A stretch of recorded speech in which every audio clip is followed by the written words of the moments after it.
ഞാൻ എത്രയും പെട്ടെന്ന് വരാൻ നോക്കാം. ഇവിടെ അറബിയോട് ചോദിച്ചു, പെർമിഷൻ കിട്ടിയില്ല. മനു വിഷമത്തോടെ ഫോൺ വെച്ചു. എന്തു പറഞ്ഞു വിനു? അവൻ അമ്മ വിഷമത്തോട് ചോദിച്ചു.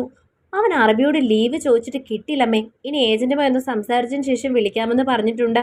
ഏകദേശം 11 മണിയോടുകൂടി മനുവിന്റെ കോൾ മീനുവിനെ തേടിയെത്തി. എന്താടാ, നിനക്ക് ലീവ് കിട്ടിയോ? മീനു വെപ്രാളത്തോട് ചോദിച്ചു. ഏജന്റുമായി ഞാൻ കാര്യങ്ങളെല്ലാം തുറന്നു സംസാരിച്ചു. അയാൾ ഇടപെട്ടത് കൊണ്ട് അറബിയുടെ കയ്യിൽ നിന്നും ലീവ് കിട്ടി. ഞാൻ ഇന്ന് വെളുപ്പിനെ ഫ്ലൈറ്റിന് തിരിക്കും. നാളെ വൈകുന്നേരത്തോടു കൂടി അവിടെ എത്തും. എന്നാൽ ശരിയാടാ, രാവിലെ ഏട്ടനോട് എയർപോർട്ടിൽ വരാൻ പറയാം. നെടുമ്പാശ്ശേരി എയർപോർട്ടിൽ വിമാനം ഇറങ്ങുമ്പോൾ ആകെ മരവിച്ച അവസ്ഥയിലായിരുന്നു മനു. പുറത്തേക്കിറങ്ങി വരുമ്പോൾ കണ്ടു അവനെയും കാത്തു നിൽക്കുന്ന അളിയനെ.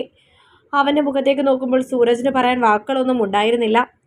നീ എന്തായാലും സമാധാനിക്ക്. നമ്മുടെ കഴിവിൻ്റെ പരമാവധി ശ്രമിച്ചു നോക്കാം. അത് മാത്രമേ എനിക്ക് പറയാൻ കഴിയൂ. വീട്ടിലേക്ക് കയറി ചെല്ലുമ്പോൾ തന്നെ കണ്ടു ബെഡിൽ തളർന്നു കിടക്കുന്ന അമ്മയെ. അടുത്തവരെ മീനുവും അവളുടെ 2 മക്കളും ഇരിപ്പുണ്ട്. മനു അമ്മയുടെ അടുത്തായി ചെന്നിരുന്നു. അവരുടെ ശിരസിൽ പതിയെ തലയോടുന്നതും ലത കണ്ണുകൾ തുറന്നു മനുവിനെ നോക്കി. വേഗത്തിൽ എഴുന്നേറ്റ് മനുവിൻ്റെ മാറിലേക്ക് മുഖം ചേർത്ത് വിങ്ങിപ്പൊട്ടി. മനു അമ്മയെ ഒരു കൈകൊണ്ട് ചേർത്ത് പിടിച്ചു. ഇടത് കൈ ഉയർത്തി കണ്ണുകൾ തുടച്ചു. അമ്മ ഇതെന്തായി കാണിക്കുന്നേ? അവനെയും കൂടി ഇങ്ങനെ സങ്കടപ്പെടുത്തരുത്. ഞങ്ങളാകുന്നത് പോലെയെല്ലാം അന്വേഷിച്ചു. ഒടുവിലാണ് പോലീസിൽ പരാതിപ്പെട്ടത്. ഇന്ന് രാവിലെ സ്റ്റേഷനിലേക്ക് വിളിപ്പിച്ചിട്ടുണ്ടായിരുന്നു. അവളുടെയും കുഞ്ഞിൻ്റെയും ഒരു ഫോട്ടോയും കൂടി കൊടുത്തിട്ടുണ്ട്. എന്നാലും അവൾക്ക് എങ്ങനെ തോന്നിയടി എന്നോടിത് ചെയ്യാൻ? മനു മീനുവിൻ്റെ മുഖത്തേക്ക് നോക്കി. നിന്റെ ഭാഗത്തും തെറ്റുകളുണ്ട് മനു, പക്ഷെ ഇപ്പോൾ അതൊന്നും പറയുന്നില്ല. എന്തായാലും നീ സമാധാനമായി കിടന്നുറങ്ങ. രാവിലെ സ്റ്റേഷനിൽ പോകണം. ഏകദേശം ഉച്ചയോടുകൂടി സ്റ്റേഷനിൽ നിന്ന് ഫോൺ ഉണ്ടായിരുന്നു മീനുവിന്. പോലീസുകാർ നിർദ്ദേശിച്ചനുസരിച്ച് മീനുവും മനുവും സൂരജും കൂടിയാണ് പോലീസ് നിർദ്ദേശിച്ചനുസരിച്ച് കോടതിയിലേക്ക് ചെന്നത്. കോടതിക്കുള്ളിൽ കയറി നിൽക്കുമ്പോൾ മനു കണ്ടു തൻ്റെ ഭാര്യയെയും അവൾക്കൊപ്പം നിൽക്കുന്ന മറ്റൊരു പുരുഷനും അവളുടെ കൈകളിൽ പിടിച്ച് നിൽക്കുന്ന തുമ്പി മോളെയും. മനു ഒന്നുകൂടി ശ്രദ്ധിച്ചു നോക്കുമ്പോഴാണ് കണ്ടത് ശ്രീജയുടെ വയറ് തള്ളിയിരിക്കുന്നു. കണ്ടത് വിശ്വസിക്കാനാവാതെ അവൻ മീനുവിൻ്റെ മുഖത്തേക്ക് നോക്കി. അവളും ഞെട്ടിത്തെറിച്ച് നിൽക്കുന്ന അവസ്ഥയിലാണ്. കോടതിയിൽ അവൾ പറയുന്നതിന് ഒരു കാരണം മാത്രമേ ഉണ്ടായിരുന്നുള്ളൂ. എൻ്റെ ചേട്ടനെ ഉപദ്രവിക്കരുത്. എനിക്ക് അയാളോടൊപ്പം പോകാനാണ് താല്പര്യം. പ്രായപൂർത്തിയായതുകൊണ്ട് സ്വന്തം തീരുമാനത്തിൽ ജീവിക്കാനുള്ള അവകാശം അവൾക്കുണ്ട്. അതുകൊണ്ട് കോടതി അവൾ പറഞ്ഞത് കണക്കിലെടുത്തു. പക്ഷെ കുഞ്ഞിനെ അവളുടെ ഒപ്പം വിടുന്നതിന് മനുവിനൊട്ടും താല്പര്യം ഉണ്ടായിരുന്നില്ല. കുഞ്ഞിനെ അവൻ തിരികെ ആവശ്യപ്പെട്ടു. ശ്രീജയ്ക്കും കുഞ്ഞിനെ മനുവിനെ ഏൽപ്പിക്കുന്നതിൽ വിഷമമൊന്നും ഉണ്ടായില്ല. കുഞ്ഞിനെ മനുവിൻ്റെ കയ്യിൽ ഏൽപ്പിച്ച് ശ്രീജ അയാളോടൊപ്പം നടന്നുപോയി. കോടതിയിൽ നിന്ന് പുറത്തേക്കിറങ്ങി അവളുടെ മുന്നിലേക്ക് മീനു ചെന്നു നിന്നു. നിനക്ക് എങ്ങനെ ഇത്രയും ചതിവ് ഞങ്ങളുടെ കുടുംബത്തോട് കാണിക്കാൻ തോന്നി? 3 വയസ്സായി പെൺകുട്ടിയും കൊണ്ട് അന്യ ഒരുത്തൻ്റെ കൂടെ ഇറങ്ങിപ്പോകാൻ നിനക്ക് എങ്ങനെ തോന്നി? നീ ഗർഭിണിയായിരുന്നു. ഇതൊക്കെ എങ്ങനെ മറച്ചു വെക്കാൻ നിനക്ക് കഴിഞ്ഞു? ഇന്ന് നീ ഇവനെയും ഉപേക്ഷിച്ച് മറ്റൊരുത്തൻ്റെ കൂടെ പോയി. നാളെ നീ അവനെയും കളഞ്ഞ് മറ്റൊരുത്തനെ തേടി പോകില്ലെന്ന് ആര് കണ്ടു? ഇത്രയൊക്കെ കേട്ടിട്ടും ഒരു കൂസലമില്ലാതെ നിൽക്കുന്ന ശ്രീജയെ കണ്ടപ്പോൾ മനുവിന് ദേഷ്യം സഹിക്കാൻ കഴിഞ്ഞില്ല. അവൻ അവളെ അടിക്കുന്നതിനായി കൈ ഓങ്ങിക്കൊണ്ട് അടുത്തേക്ക് ചെന്നു. എൻ്റെ ശരീരത്തിൽ തൊട്ടുപോകരുത്. നിങ്ങൾക്ക് അതിനുള്ള അവകാശമില്ല. എല്ലാ പെൺകുട്ടികളെയും പോലെയാണ് ഞാനും നിങ്ങളുടെ ജീവിതത്തിലേക്ക് കടന്നു വന്നത്. എന്നിട്ട് നിങ്ങൾ എന്നെ സ്നേഹത്തോടൊന്ന് നോക്കിയിട്ടുണ്ടോ? ഒരു ഭാര്യയായി പരിഗണിച്ചിട്ടുണ്ടോ? സ്നേഹത്തോടെയുള്ള നിങ്ങളുടെ ഒരു ചേർത്ത് പിടിക്കലിന് ഞാനും ഒരുപാട് ആഗ്രഹിച്ചിട്ടുണ്ട്. എന്നും രാത്രിയിൽ നിങ്ങളുടെ വരവും കാത്തിരിക്കുന്ന എനിക്ക് മുന്നിൽ നിങ്ങൾ ഇന്ന് വരെ സുബോധത്തോടെ വരുന്നത് കാണാൻ കഴിഞ്ഞിട്ടില്ല. ബോധം മറയുവോളം കുടിച്ചു വരുന്ന നിങ്ങളെ പിടിച്ചുകൊണ്ട് ബെഡിൽ കിടത്തുന്നത് വരെ ഞാനായിരുന്നു. സ്നേഹത്തോടെയുള്ളൊരു വാക്ക് സംസാരിക്കാനോ ഒരു ചേർത്ത് പിടിക്കലിനോ ഉണ്ടായിട്ടില്ല. നിങ്ങൾക്ക് ആവശ്യമുള്ളപ്പോൾ മാത്രം എൻ്റെ ശരീരം വേണമായിരുന്നു, അതും ബോധമില്ലാതെ.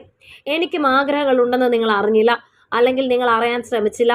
നിങ്ങളുടെ ആവശ്യം കഴിഞ്ഞ് നിങ്ങൾ തിരിഞ്ഞു കിടന്നുറങ്ങുമ്പോൾ നിങ്ങൾ പകർന്ന വികാരത്തിൻ്റെ അഗ്നി ശമിപ്പിക്കാൻ കഴിയാതെ ഞാൻ എത്രമാത്രം കരഞ്ഞിട്ടുണ്ടെന്ന് നിങ്ങൾക്കറിയുമോ? നിനക്ക് നാണമില്ല ഇങ്ങനെ സംസാരിക്കാൻ? മീനു അവളുടെ നേർക്ക് ചീറി. എന്തിനാണ് ചേച്ചി ഞാൻ നാണിക്കുന്നത്? ചേച്ചിയുടെ ഇഷ്ടം മനസ്സിലാക്കി എല്ലാം ചെയ്തു തരാൻ ചേട്ടനുണ്ടല്ലോ. എൻ്റെ ഭർത്താവിന് അതിനുള്ള കഴിവില്ല. അതിനിടയിൽ ഇയാളുടെ സ്വഭാവം നന്നാക്കാൻ ഗൾഫിലേക്ക് വിട്ടു. ഇയാളുടെ സ്വഭാവം നിങ്ങൾക്ക് നേരത്തെ അറിയാൻ പാടില്ലായിരുന്നോ? ഉത്തരവാദിത്തമില്ലാത്ത ഉത്തരവാദിത്തം ഉണ്ടാക്കാൻ വേണ്ടി പിടിച്ച് പെണ്ണ് കെട്ടിക്കുന്നു. ഇതൊക്കെ എന്താ പരീക്ഷണമാണോ? ഒരു പെൺകുട്ടിയുടെ ജീവിതം വച്ചല്ലേ ഈ പരീക്ഷണങ്ങൾ നടത്തേണ്ടത്? ഇതൊന്നും എന്നെ ന്യായീകരിക്കുന്നില്ല എന്ന് എനിക്കറിയാം. എന്നെ കേൾക്കാൻ ഒരാൾ തയ്യാറായപ്പോൾ, എൻ്റെ സങ്കടങ്ങൾ ഒരാശ്വാസം പകർന്നു തന്നപ്പോൾ സ്വാഭാവികമായി ഞാൻ അയാളിലേക്ക് ചാഞ്ഞു. ഞങ്ങൾ തമ്മിൽ പരസ്പരം ഇഷ്ടപ്പെടുകയും ചെയ്യുന്നു. എൻ്റെ വയറ്റിൽ കിടക്കുന്ന കുഞ്ഞിൻ്റെ അച്ഛൻ അയാളാണ്. ഇനിയും ഇത് ആരിൽ നിന്നും ഒളിച്ചു വെക്കാൻ കഴിയില്ലെന്ന് ഉറപ്പുള്ളത് കൊണ്ടാണ് ഞാൻ അമ്മയുടെ വീട്ടിൽ നിന്നും ഒളിച്ചോടി പോകാൻ തന്നെ കാരണം. പോയപ്പോൾ എൻ്റെ കുഞ്ഞിനെ ഉപേക്ഷിച്ചിട്ട് പോകാൻ തോന്നിയില്ല. അതുകൊണ്ടാണ് കൂടെ കൂട്ടിയത്. ഇനി ഞാൻ അവളെയും നിങ്ങൾക്ക് വേണ്ടി തരികയാണ്. ഇനിയുള്ള എൻ്റെ ജീവിതം ഞാൻ ഇയാളോടൊപ്പം ജീവിച്ച് തീർത്തുകൊള്ളാം. എന്നെ തിരഞ്ഞ് ആരും വരേണ്ട കാര്യമില്ല. ഈ ജീവിതത്തിൽ എനിക്ക് നഷ്ടമാണോ ലാഭമാണോ സംഭവിക്കുന്നതെന്ന് എനിക്കറിയില്ല. എന്തു തന്നെ വന്നാലും അത് അനുഭവിക്കാൻ തയ്യാറായിട്ട് തന്നെയാണ് ഞാൻ ഇയാളോടൊപ്പം ഇറങ്ങി പുറപ്പെട്ടത്. ഒരിക്കലും ഇനി ഞാൻ നിങ്ങളിലേക്ക് തിരിച്ചു വരില്ല. കുഞ്ഞിനെ ചേർത്ത് പിടിച്ച് അവളുടെ ഇരു കവിളിൽ മാറി മാറി ചുംബിച്ചു ശ്രീജ. അവൻ്റെ കൈകളിൽ തൻ്റെ കൈകൾ കോർത്ത് പിടിച്ചുകൊണ്ട് കോടതി വരാന്തയിൽ നിന്നും ഇറങ്ങി നടന്നു ശ്രീജ. മനു തിരികെ ഗൾഫിലേക്ക് പോയി. കുഞ്ഞിൻ്റെ ചുമതല മുഴുവൻ മീനു ഏറ്റെടുത്തു. തൻ്റെ 2 ആൺമക്കൾക്കൊപ്പം അവളും വളർന്നു. മനുവിൻ്റെ മകൾ അവൾ വയസ്സറിയിച്ചു. ചടങ്ങുകളെല്ലാം മീനു ഭംഗിയായി നടത്തി. അവളുടെ മുഖത്ത് എപ്പോഴും ഒരു വിഷാദമായിരുന്നു. അമ്മയില്ലാത്ത വേദന അവളെ വല്ലാതെ അലട്ടിയിരുന്നു. അത് മനസ്സിലാക്കിയിട്ടും ഒന്നും ചെയ്യാൻ കഴിയാത്ത അവസ്ഥ. മീനു അവളെ സ്നേഹമായി തന്നെയാണ് നോക്കുന്നത്. പക്ഷേ 10 അമ്മ ചമഞ്ഞാലും പെറ്റമ്മയാകില്ലല്ലോ എന്ന ചൊല്ല് അന്വർത്ഥമാക്കുന്നതായിരുന്നു. ശ്രീജയെക്കുറിച്ച് പിന്നീട് ആരും ഒന്നും തന്നെ അന്വേഷിച്ചില്ല. ഇടയ്ക്ക് അവധിക്ക് മനു നാട്ടിൽ വന്നപ്പോൾ മറ്റൊരു വിവാഹത്തെക്കുറിച്ച് ബന്ധുക്കൾ സൂചിപ്പിച്ചു. പക്ഷേ മറ്റൊരു പെണ്ണിൻ്റെ ശാപം കൂടി ഇനിയും വേണ്ട. താൻ ഒരിക്കലും ഒരു നല്ല ഭർത്താവല്ലെന്ന് അവൻ അറിയാമായിരുന്നു.